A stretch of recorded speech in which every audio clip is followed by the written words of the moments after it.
Hello! Welcome to the first installment of VFX Anatomy, where we look into the structure of VFX in games and how we can build upon them. This series is more of a theoretical breakdown of VFX, answering the why rather than how components are built.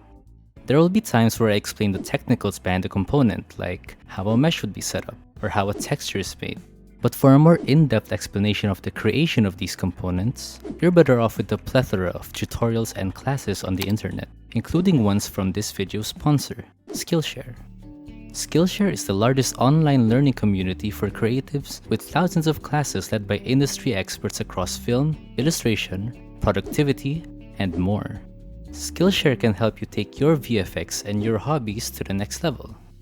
Though most of the classes focus on the creation part of things, I wanted to take a step back and focus on the recreational side of my life and try out meditation, which was fitting as I recently talked about the mental costs of VFX or making art in general.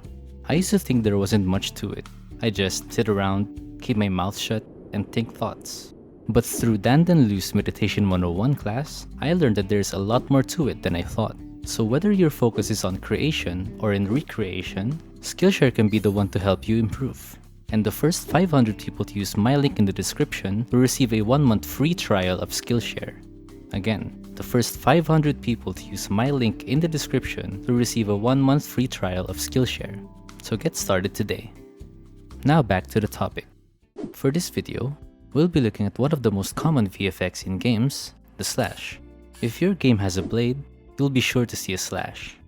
And the blade we'll be featuring for this section is the awesome sword by JoseDiaz, which I'll link in the description below.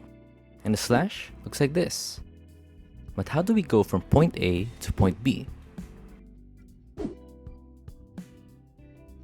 To master our slash, we have to master the weapon that it comes from.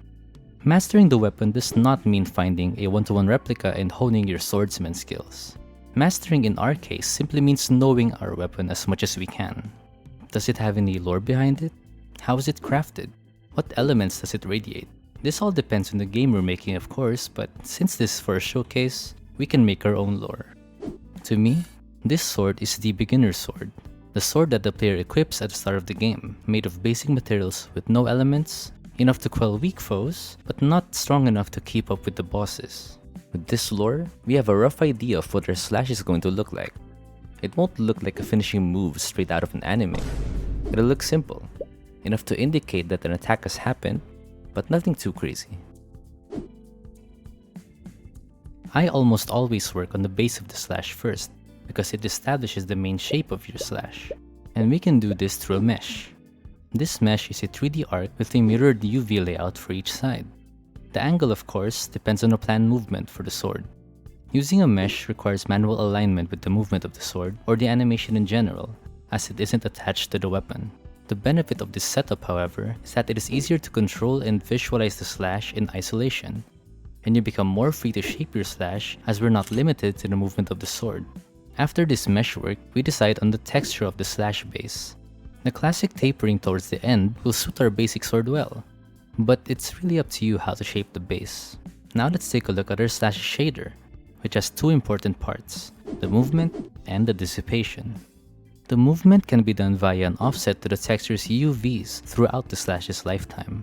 I cover controlling properties through a particle's lifetime in Godot in my video about shader techniques. Its equivalent in Unity is using custom vertex streams, and in Unreal using dynamic properties. Movement can also be done through a flipbook, which is more straightforward. The dissipation can be done by following through with the movement, lowering the opacity, eroding the texture, or through a flipbook.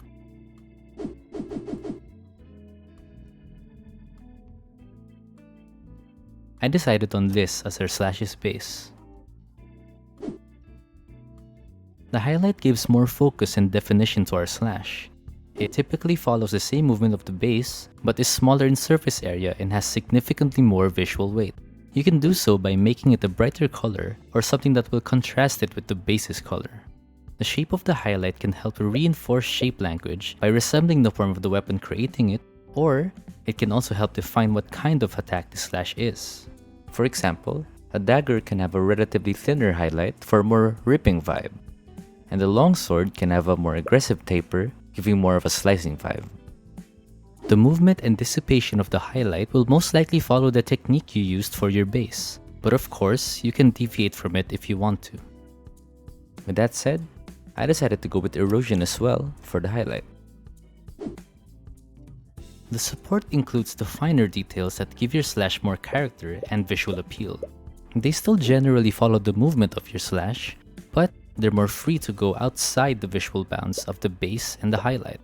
How your supporting details look can be influenced by a number of factors, like what type of attack it is, what element the weapon radiates, what shapes you want to reinforce, all of which ultimately depend on the lore of your weapon. Since we're going for simple, we add some low opacity wind and a couple of specks around the slash. And with this, our slash is looking good.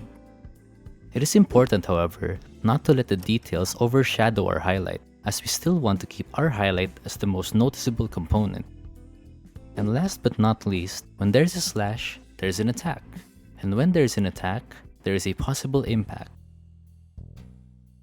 There are lots of different ways to assemble an impact VFX, which are outside the scope of this video, but I'll be giving some tips on how to present one in the context of a slash. Number 1 is making it cohesive with your slash, using similar elements, shapes, or colors. To start, I've used the same specs that we added in our slash's details.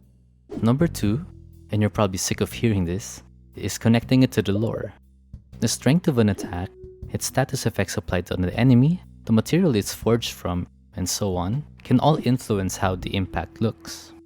Number 3 is to add a long and thin element to reinforce the shape of your weapon.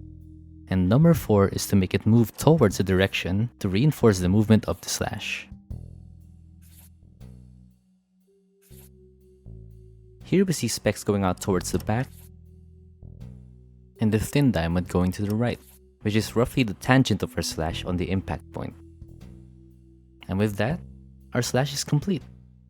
I've taken these same concepts and applied them to a bunch of different swords, the sources of which will be linked in the description below. So please, enjoy this compilation of different slashes.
That's it for the video.